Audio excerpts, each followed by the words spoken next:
All right, tell me about the trouble in paradise. So I'm used to Oh, this right-wing I love infighting. There's this. there's been a lot going on between the Trump people versus the DeSantis people, the Steven Crowders versus the Ben Shapiros. But Yeah. what I'm not used to is DeSantis people on DeSantis people violence.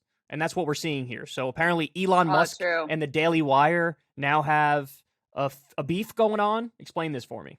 Okay, so this is from Jeremy Boring, who is like the CEO of the Daily Wire. You'll Yep. recall Daily Wire just announced that they're going to post all their shows on Twitter. Twitter is supposedly going to be doing this long form video. Tucker is taking his show there. I mean, after the whole Twitter Spaces debacle with Ron DeSantis, I don't think anyone should have any confidence that they can post anything. But anyway, put that aside. So they have this new partnership.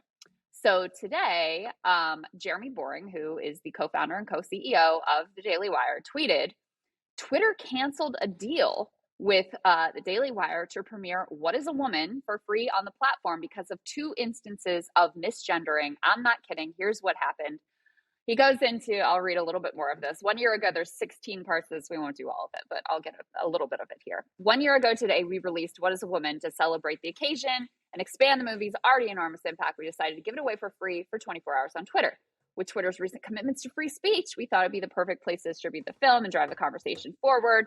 Twitter responded with enthusiasm and offered us the opportunity to buy a package to host the movie on a dedicated event page and to promote the event to every Twitter user over the first 10 hours. We accepted and signed an agreement. After we signed, Twitter asked to see the film to better understand what parts may, quote, trigger users so they could better prepare their response. They said they were still all hands on deck for launch, so we sent them a screener. After reviewing the film, though, Twitter let us know not only could we no longer purchase the package they offered, they would no longer provide us any support and would actually limit the reach of the film and label it as hateful conduct because of misgendering. One of the funnier parts of this thread too, Kyle, and I see this with a lot of like conservatives and libertarians when they're upset about being censored, is they'll go through like they're very upset about it and they're making the argument against it, et cetera, et cetera. But they have to add in the caveat of like, of course it's a private company and the CEO can do whatever he wants. And it's like, Cooked, all right, you cooked, just totally cucked yourself and massively your own. cooked. Yeah, so Yeah.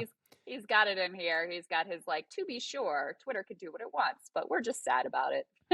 So let me ask you: has Elon responded yet? As I of the was look recording of our segment right now. Yeah, I was looking. It doesn't look like he has responded yet. Libs of TikTok responded with wow and a like shocked face and tagged Elon Musk, but I haven't, and he's interacted with Libs of TikTok a bunch, but I don't see that Elon himself has responded yet. Okay, so can you click on Elon's thing just to make sure? But so let me give you my theory on this, and then I'm curious your Okay. response to it as you look for Hmm. whether or not Elon has responded yet. Yes. So my guess is the following: either this is a cover story because they can't do it logistically. They don't have the necessary infrastructure to actually do this yet. And think about it. There's a very strict date on the 1 year anniversary of What is a Woman. And so to actually run it on the 1 year anniversary, I don't know if they probably need it up and running very quickly. They probably didn't have the time to work up to it and make it function. And it's very difficult infrastructure to build anyway. So either number one, this is a cover because they can't do it logistically, or number two, this was a decision that was made without Elon's approval, and Elon is going to frantically jump in now and override this and be like, no, totally, we're going to run it, and I agree with the Daily Wire. I think it's one of those two things. I think that may well happen, the Elon jumping in thing, because I mean, even the extent, and I checked, he hasn't replied. The last person he like really engaged with was Matt Iglesias. That was a fun exchange too. But I could see him.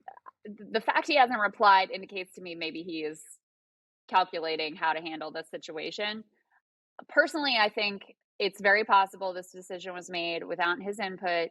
And for the same reason that all the all the platforms have very similar content moderation policies, it's not geared towards anything other than like what they think advertisers are going to be cool with.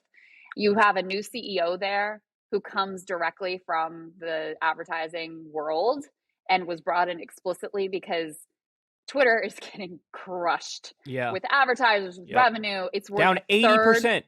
It's It's down worth a 80%.